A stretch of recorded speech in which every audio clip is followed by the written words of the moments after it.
Hi everybody, this is Laura and Arnie with Crazy Cool Cakes, and we're coming to you with another awesome cake decorating tutorial.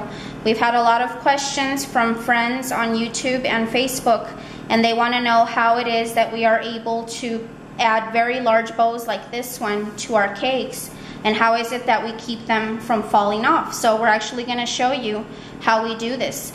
This bow here is created by my assistant Melissa, and it's sculpted in gum paste. We have a really awesome tutorial on how to make these bows if you'd like to check it out, and it's made out of gum paste. So I would of course recommend creating your bows out of gum paste and not fondant, because fondant breaks very easily. Gum paste is a little bit more durable. So you see here I already have my two-tiered cake prepped. I already added my little ribbons to my cake, and all I have to do now is just add my bow. So the first thing that you're going to need to do is just practice the position of the bow and hold it so that you see exactly where you want it to sit. And this bow, when it was dried in this position. So that's why it's added in this position very easily. Okay? The next thing that you're going to need is a skewer. And I have an 8-inch skewer. And you're going to need some wire cutters. Okay? A little brush can come in handy in case you need to wipe away some royal icing, and of course you'll need some royal icing. Okay, so all I'm going to do here is I'm going to stab this skewer sharp point into the back of my bow, but before I do that I'm going to trim my skewer, and it's going to go into the cake almost halfway.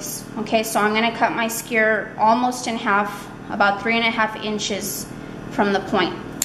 Okay, we'll do away with that. Now you're going to take the pointy end of your skewer, and remember you already practiced the position of your bow, so I already know at what angle my skewer has to be in.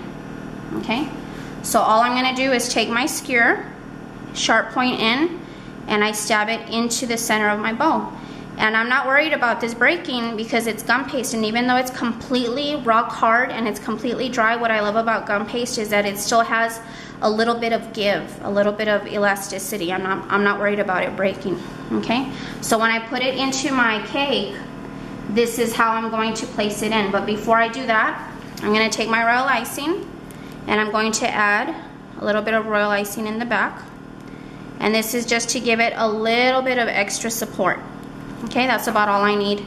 You don't want to add so much to where when you press it in it's going to actually squirt out. So I'm going to take my bow and just gently press it into the cake. And then I'm checking from above to make sure that it's touching. You can see the bow is completely flush up against the cake.